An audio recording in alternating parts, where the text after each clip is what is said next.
My name is Helen Ramirez, Interim City Manager for the City of Brownsville, Texas. What's been happening here today, Helen? So today was our groundbreaking event at the city. We entered into a public-private partnership with lit communities for broadband connectivity throughout the city. We're going to build, it's a $90 million project of what 19.5 was brought from the city using federal funding. So we're really leveraging federal funds to bring about private equity into the construction of this great broadband connectivity that will be underground. So really it's the best type of fiber for our community, which is what they deserve, at a reasonable price.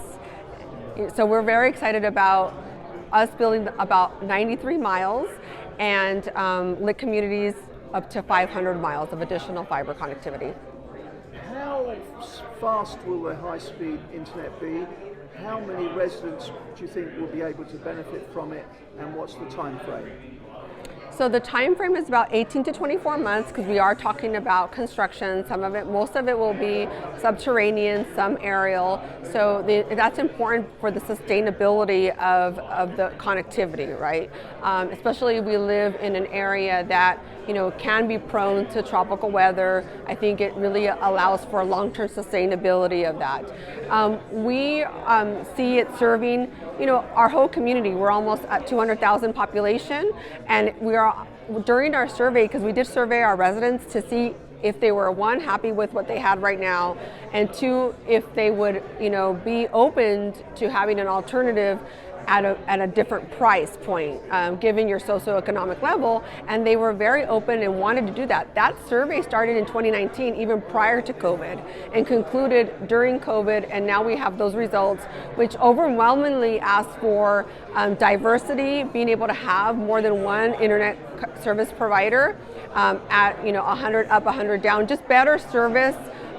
You have the option of doing a gigabyte, but not everybody needs that. So what we wanted to have is different price point for different needs, not only of our businesses, but of our residents in our community. We also found that we're the least connected city, one of the least connected in the United States, given that many of the ISPs, internet service providers, really build in newer greenfield areas or new subdivisions. What we found is that there's a need to go back to our more historical subdivisions, our neighborhoods that maybe are not at a high income level, and really, that's part of what the cost that the city is absorbing, which will bring down the cost of internet service. And we interviewed Jordana Barton a bit earlier, and for people that are not aware, she played a huge role from the very beginning in advocating for you and pointing out, like you said, that Brownsville was one of the poorest areas for internet connectivity, and she said to us today that Brownsville is leading the way across the country. You are the poster child for this, for providing and offering high-speed broadband services to the whole population. She was just so pleased with this milestone today. Well, I'd like to thank Jordana when she started this initiative pro bono when she was part of the Dallas Federal Reserve, and really gave us the resources, even legal resources on how you do this or how a community can do this. So really, from starting in November or during the Thanksgiving, because we meet on Saturday mornings, we would bring our community partners, the two economic development corporations, BCIC, GBIG, Brownsville ISD, the Port of Brownsville, also Texas Southmost College, University of Texas, UTRGV, and Brownsville PUB, City of Brownsville. So you had and even nonprofits, local nonprofits represented those Saturday mornings trying to get this started, even pre-COVID. So it was really great to, I'd like to thank Jordana for all her assistance.